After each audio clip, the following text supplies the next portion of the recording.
खरोखर हा आवाज इथून जर जिथपर्यंत जात असेल, जे जे ऐकत असतील त्यांना मी सांगतो की होय, असे कार्यक्रम करायला स्वतःमध्ये बळ असावं लागतं, कार्यकर्त्यांचा पाठपुरावा असावा लागतो की ही जी ताकद आहे याच्या मागे एक मोठं पाठबळ, कार्यकर्त्यांचं मोल, कार्यकर्त्यांची ताकद असल्याशिवाय असे कार्यक्रम कोणीही घेऊ शकत नाही।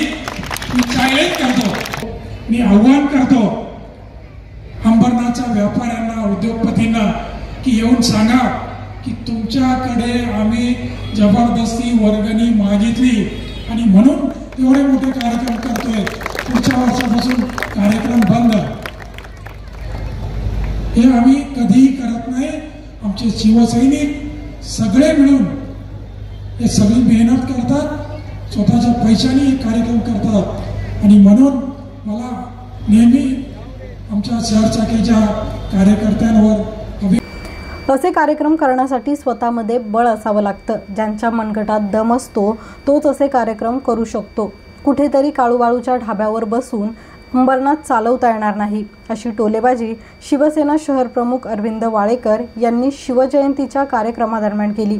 अंबरनाथ शहरात सार्वजनिक शिवजयंती उत्सव समितीच्या माध्यमातून दरवर्षी तिथीप्रमाणे छत्रपती शिवाजी महाराज जयंती साजरी करण्यात येते। शिवसेना शहर प्रमुख अरविंद वाळेकर यांच्या अध्यक्षतेखाली जल्लोषात शिवजयंती साजरी होते। दरवर्षीप्रमाणे यंदाही शहराच्या पूर्व आणि पश्चिम भागातून ढोल ताशांच्या गजरात सायंकाळी 5 वाजता भव्य मिरवणूक काढण्यात आली। पूर्व आणि पश्चिम भागातील दोन्ही मिरवणुका पूर्वेच्या छत्रपती शिवाजी महाराज चौकात एकत्र आल्या। या ठिकाणी भव्य व्यासपीठावर शिवसंगीत, कलानृत्य सादरीकरण कार्यक्रम तसंच रायगडाला जेव्हा जाग येते या नाटकाच्या प्रयोगाचे दमदार सादरीकरण पार पडले। यानंतर शहर प्रमुख अरविंद वाळेकर यांनी उपस्थितांना संबोधित केले।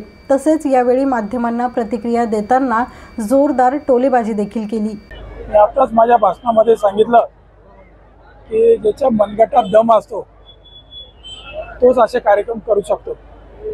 अन्यथा कुठेतरी काळूबाळूच्या ढाब्यावर बसून अंबरनाथ चालवता येणार नाही। अंबरनाथकरांना जे जे पाहिजे ते देण्याची धमक, त्याच्यासाठी असंख्य कार्यकर्ते आणि तेही नवीन भरतीचे नको, जुने जाणते कार्यकर्ते यांना खरंच समाजसेवा काय, 80% समाजकारण काय आणि 20% राजकारण काय हे कळलं पाहिजे।